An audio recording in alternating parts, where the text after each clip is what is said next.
Muy buenas tardes. Vamos a dar continuación a lo que es el desarrollo de la materia de deontología jurídica y con ello culminaremos lo que es el, el respectivo programa o contenido programático que tenemos en esta materia. Habíamos dado una pequeña apertura o preámbulo de lo que era la unidad número 3 de lo que es honorarios profesionales, ¿sí? Honorarios profesionales como tal. Entonces, eh, hablando ya y desarrollándolo aún más, estos honorarios profesionales, tenemos que entonces tener claro que siempre hemos hablado de cuál es la definición como tal de ellos, de estos honorarios. Y también otros aspectos, tales como las normativas jurídicas que reglamentan la facultad de cobrarlos, también lo que son la prescripción de las acciones por el cobro de los honorarios y las disposiciones establecidas en la jurisprudencia. Y que es lo como es el cobro extrajudicial de los honorarios y el visado de los documentos. Entonces, con el desarrollo, continuando con este desarrollo, eh, vamos a hablar ya hablando de esa definición, ¿sí? De que la podemos volver a recordar como esa retribución que va a recibir por lo que hace, por su labor, por su trabajo, quien ejerce una profesión. Entonces, esa retribución lo llamamos honorarios profesionales, evidentemente derivados del ejercicio de una profesión. En cuanto a la normativa, que esa normativa jurídica que reglamenta estos honorarios, vamos evidentemente a comenzar desde donde todo puede partir, evidentemente en el ámbito de lo que es nuestro ordenamiento jurídico. Vamos a empezar por lo que es la Constitución de la República Bolivariana de Venezuela.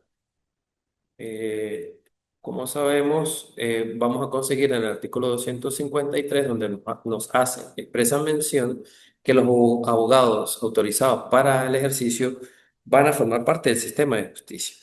Este sistema de justicia, pues está constituido en primer lugar por lo que es el Tribunal Supremo de Justicia, todos los demás tribunales que determinan la ley, el Ministerio Público, la Defensoría Pública, los órganos de investigación penal, también los que son los auxiliares y funcionarios de justicia, el sistema penitenciario, los medios alternativos de justicia y los ciudadanos que participan en la administración de justicia. Y pues no va a escapar de ello los abogados que están autorizados para el ejercicio. Como sabemos, pues los abogados pueden estar a instancia de una parte pública o de ser ya en el ejercicio como tal de manera privada. Independientemente de esto, pues se van a generar honorarios en estas situaciones. Siempre, pues en estos casos se va a ir generando honorarios en esta situación. Entonces, aquí vamos a observar la potestad también de lo que es el cobro de los honorarios a través de lo que es la posibilidad que nos da tan importante norma adjetiva. También vamos a ver en el artículo 286 de lo que es en la ley adjetiva civil, pues vamos a conseguir también estas disposiciones de lo que nos regula esta situación. Entonces, en este 286 vamos a ver y nos establece claramente que los honorarios de los abogados en ningún caso podrán exceder de lo que es el 30% del valor de lo litigado. Y en los casos en los que haya varios abogados, pues en estos casos solo la parte a quien se vayan a reclamar deberán pagar los honorarios a uno solo de ellos. Entonces aquí ya vemos no solo el derecho que nos establece una forma, una normativa que nos da la posibilidad de cobrarlo, sino también cuáles pudieran ser los límites para cobrar esos honorarios. Este código también hace una referencia es en cuanto a lo que son los procedimientos por intimación. Es decir, cuando quien demanda pues persigue, eh, exige una suma líquida de dinero o a través de la entrega de cualquier otra cosa mueble o cualquier cosa fungible, esto conseguimos un artículo. El artículo es el 649. En este caso, del 649 vamos a conseguir un límite en cuanto a lo que es el cobro como tal. Aquí nos dice entonces que el límite no podrá, en el caso de los honorarios de abogado, no se puede exceder de lo que es el 25% del valor de la demanda. Entonces aquí pues vemos una especificación de lo que es ese cobro en cuanto a lo que es el límite. También vamos a ver a conseguir en la ley especial, la ley de abogados, aquí nos va a regular lo que es el procedimiento para el cobro de ellos. Para este punto, pues vamos a comenzar con lo que es el artículo 16 que conseguimos en esta ley. Aquí va a establecerse que los abogados en ejercicio deben o están obligados a aceptar las defensas que se le confíen de oficio, salvo que existan una negativa debidamente razonada. Pero pues por esto pueden exigirse a los defendidos, es decir, a sus clientes, a quienes están defendiendo, pueden exigir el pago de honorarios profesionales y pues evidentemente por esas actuaciones generadas. Entonces aquí podemos ver esa potestad que existe legalmente para el cobro de estos honorarios. Ahora también vamos a conseguir el artículo 22. Aquí vamos a conseguir en este artículo o nos establece que el ejercicio de la profesión da derecho a los abogados a que perciban honorarios por todos los trabajos, no solo en el ámbito judicial, en los tribunales como tal o en los demás organismos, sino también fuera de ellos. Es decir, cualquier trabajo que se realice extrajudicialmente, evidentemente, pues también se va a generar lo que son los honorarios o el cobro de ellos. Aquí tenemos que tener claro que la jurisdicción competente para estos casos, es decir, para acudir a reclamar o a demandar lo que es el cobro de honorarios profesionales, es estrictamente la jurisdicción civil. Claro, esto pudiera tener algunas excepciones, como lo vamos a ir viendo más adelante, y en algunos casos según la jurisprudencia. Luego vamos a conseguir el Código de Ética Profesional del abogado venezolano. Aquí vemos algunas disposiciones como las que conseguimos en el artículo 39 de este código, en donde se insta claramente a los abogados de que deben ser muy cuidadosos, que su retribución no sea excesiva ni por el contrario sea muy mínima, pues en estos ambos extremos van a ser contrarios a lo que son la dignidad profesional. Inclusive el código da unos calificativos en el sentido de que cuando existe un cobro excesivo e injustificado de los honorarios, pues lo va a constituir como una falta ética profesional.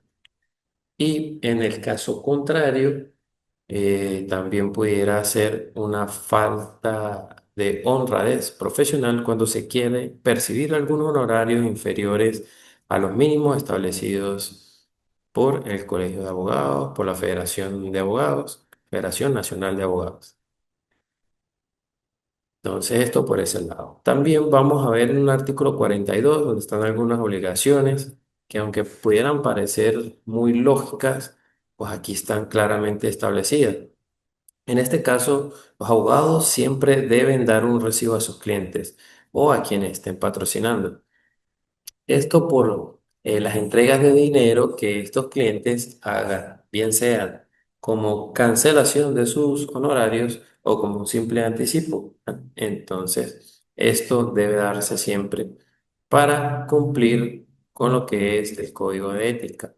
Y siguiendo con esto mismo, el artículo 43 también nos da una obligación en el sentido de que se debiera celebrar un contrato por escrito con el cliente, con el patrocinado como tal, en donde se va a establecer las condiciones de cómo se van a prestar los servicios y de todo lo que es relativo al pago de los honorarios y también al pago de cualquier gasto, pues como tal este contrato debe cumplir con esa bilateralidad y pues debe ser evidentemente firmado por ambas partes.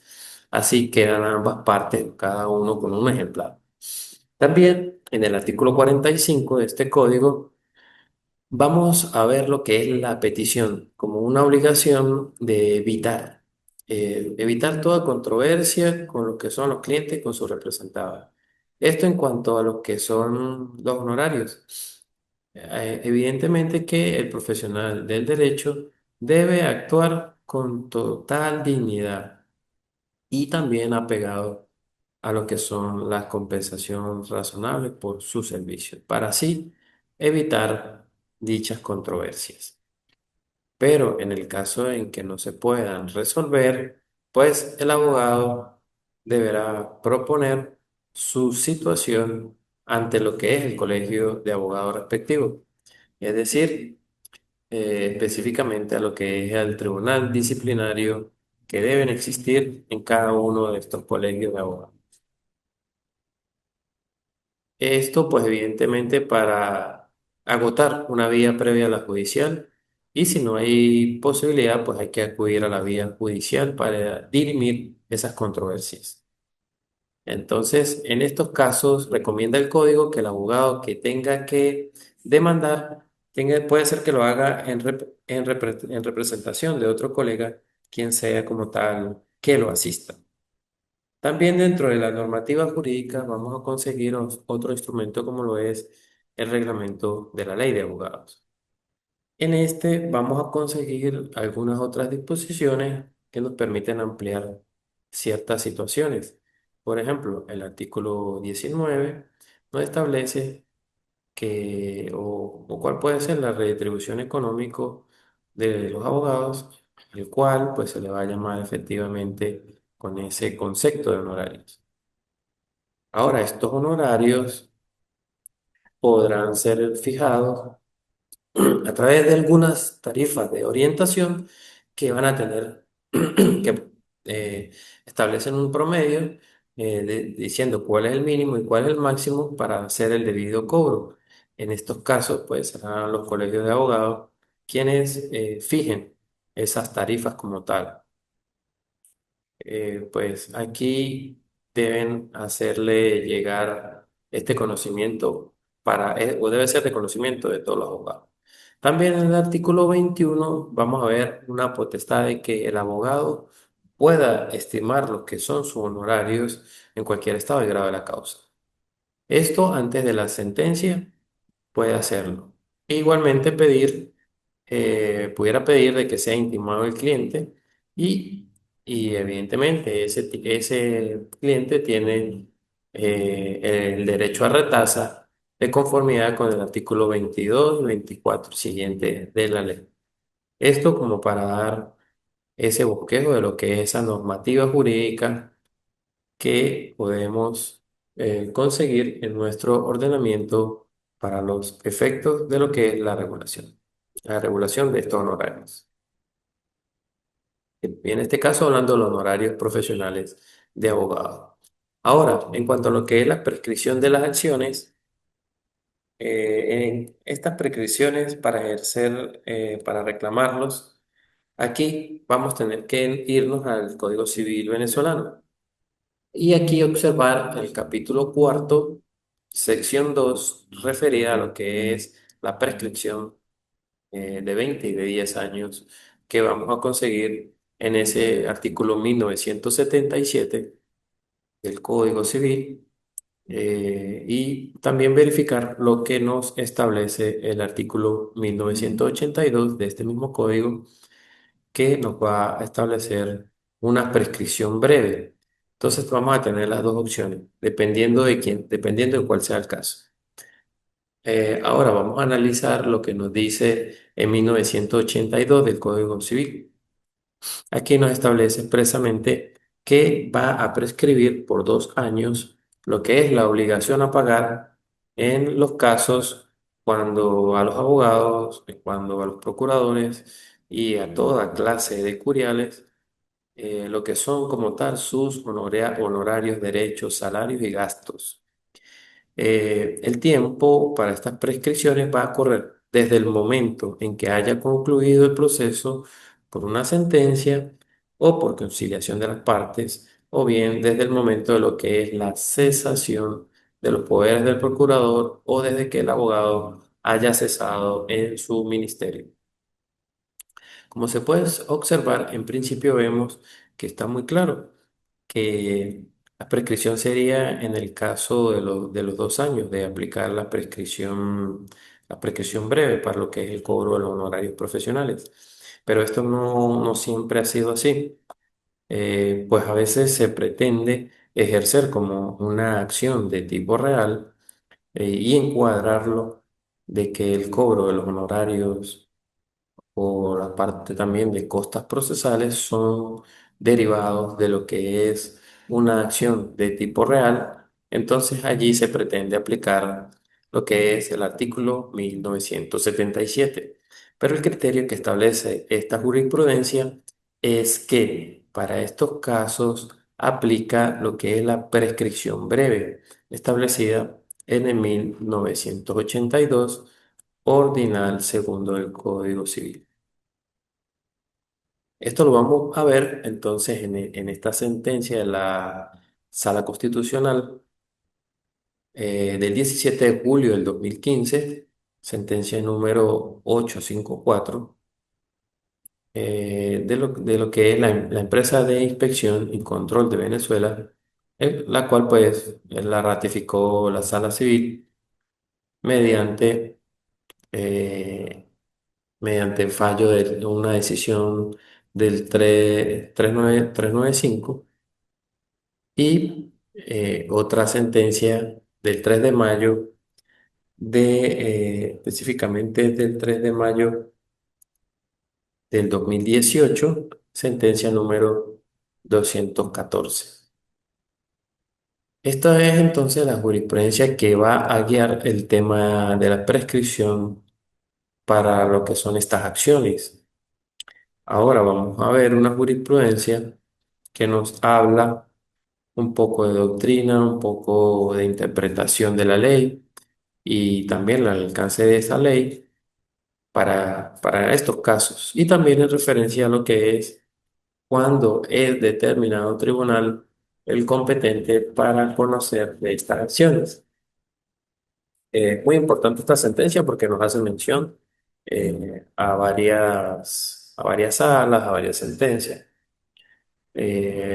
Por decir, está la sala de casación social, una sentencia que es la número 159 del 12 de junio del 2019, en un caso de la sociedad mercantil distribuidora de materiales de zapatería Ferry. Y aquí pues vamos a ver una serie de situaciones como son. En primer lugar, pues vamos a observar esa función educativa que pues debería tener la sentencia o esa jurisprudencia por ser sentencias reiteradas. Aquí nos va a hablar que en los casos de juicio de estimación e intimación de lo que son las costas procesales condenadas, allí va a llevar un determinado procedimiento ante determinado tribunal para ello. Aquí nos va a establecer una doctrina que esas costas procesales, ¿cómo se pueden definir? Y muchos pudieran hacerse esa pregunta. Ahora, estas costas procesales vamos a tener muy claro de que que estos van a ser todos esos gastos directos y necesarios para la debida tramitación del proceso, los cuales pues, van a estar a cargo de las partes. Aquí son costas procesales todas esas erogaciones relacionadas en forma directa y necesaria con lo que es la actividad procesal y que deban ser pagadas por las partes.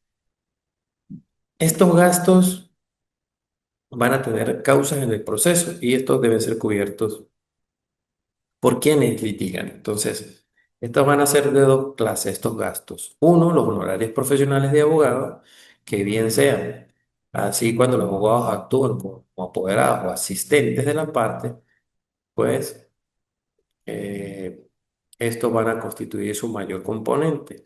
Y todas las demás erogaciones que se realicen, todos los demás gastos, que puedan estar constituidos por diversos tributos previstos en la ley y por otros gastos necesarios eh, que sean necesarios y directos y que van a tener su origen en un proceso judicial.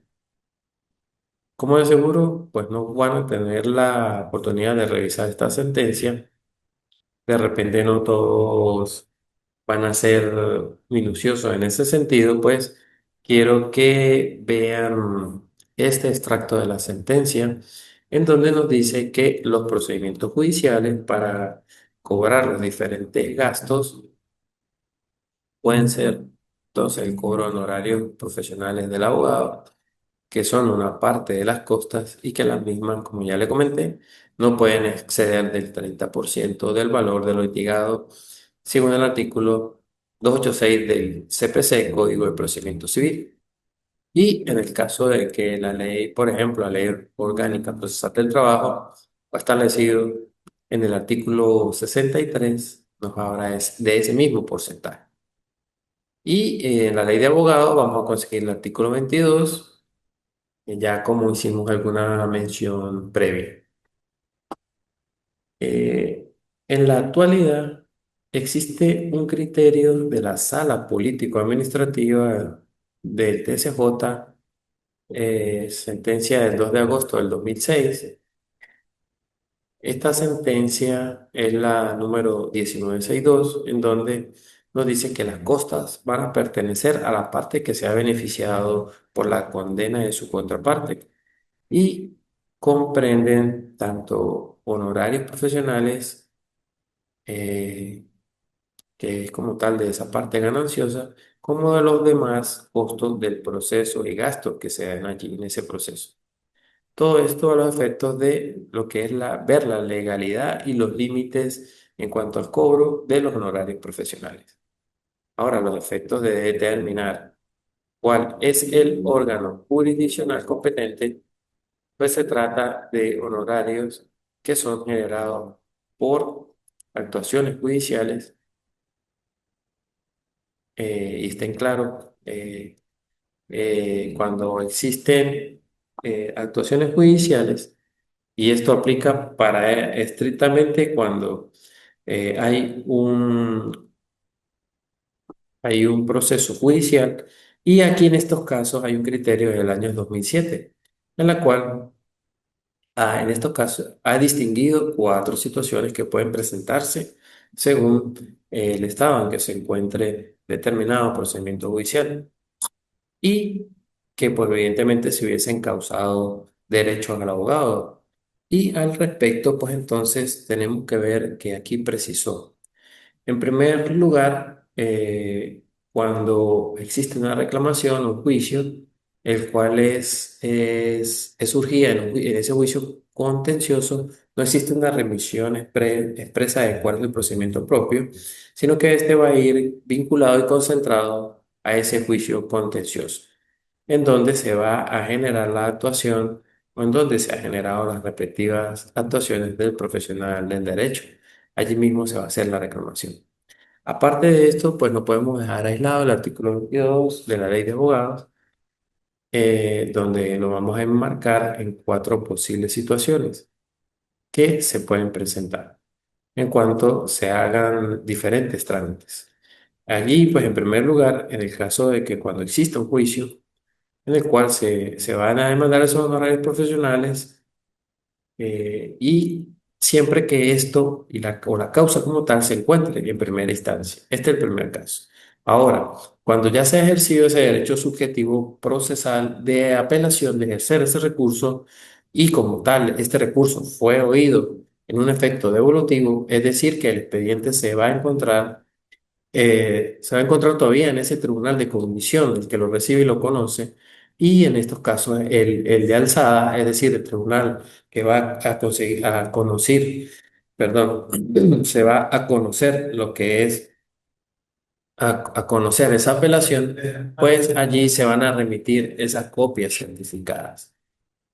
En el tercer caso es cuando existe un recurso de apelación que se ha oído en ambos efectos, es decir, suspende el procedimiento y allí pues el juzgado de primera instancia pierde la jurisdicción con respecto a ese procedimiento.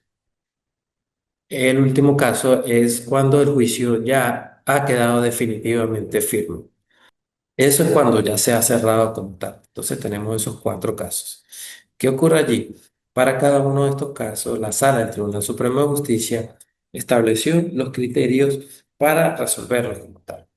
En el caso del primer supuesto, es decir, cuando el juicio en el cual se pretende cobrar honorarios profesionales y que son causados y que evidentemente se encuentran en primera instancia, en estos casos la reclamación de los mismos debe realizarse en ese mismo proceso y por vía incidental, como ya les dije.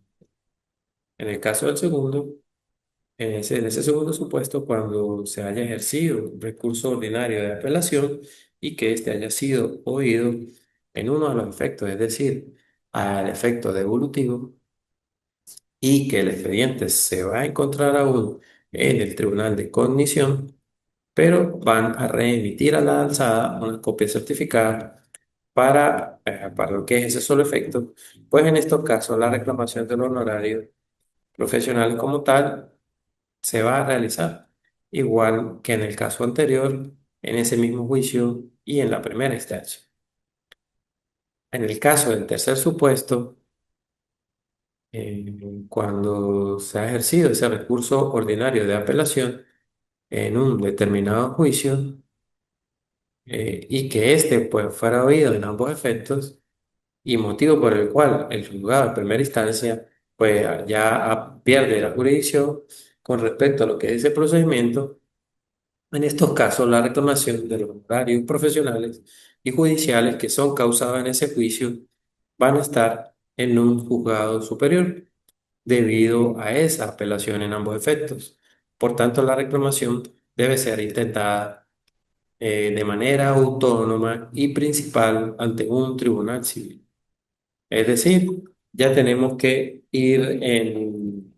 acudir a la otra jurisdicción y en el caso de que no estemos en la civil y que ésta sea competente por la cuantía, pues aquí va a ser con la finalidad de salvaguardar ese principio procesal del doble grado de jurisdicción para respetar los demás derechos constitucionales a las partes.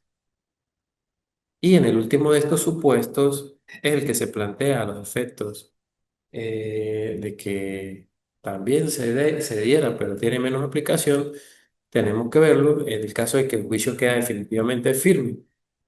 Con esto, pues solo va a quedar instar la demanda por cobro de honorarios profesionales, si es el caso, esto por vía de un juicio principal y no por vía incidental, ya porque en teoría ese caso originario está cerrado y por ello que habría que ejercer una acción independiente para el cobro de estos dos. Esto para que estemos claros en estos casos que se pueden presentar. Ahora, vamos a tener claro qué es el visado de documentos. Esto como tal es definido como ese examinado de un documento en donde se le da el visto bueno para darle la respectiva validez a ese documento.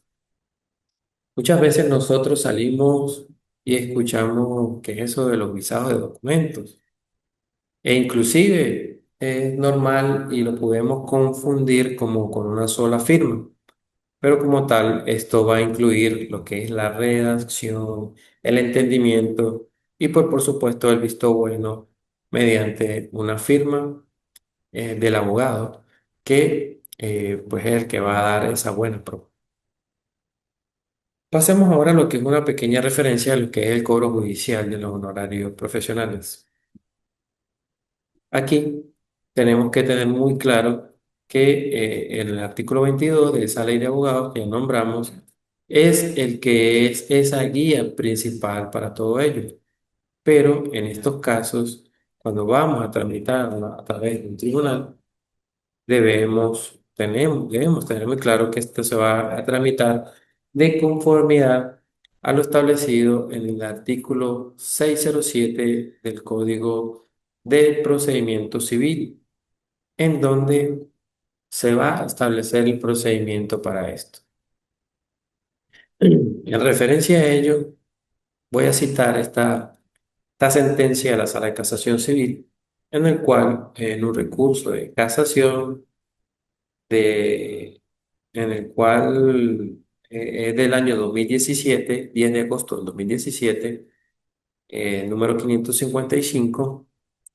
Aquí vamos a observar lo que son las diferencias entre el cobro judicial de los honorarios y el cobro extrajudicial de los mismos, por cuanto estos tienen procedimientos distintos y, como les digo, pues lo establece ese artículo 607 del Código de Procedimiento Civil a los efectos de ir por tribunales y en el caso de los honorarios profesionales, vía judicial, y los extrajudiciales tienen un procedimiento distinto de conformidad a los artículos 881 y siguientes del Código de Procedimiento Civil.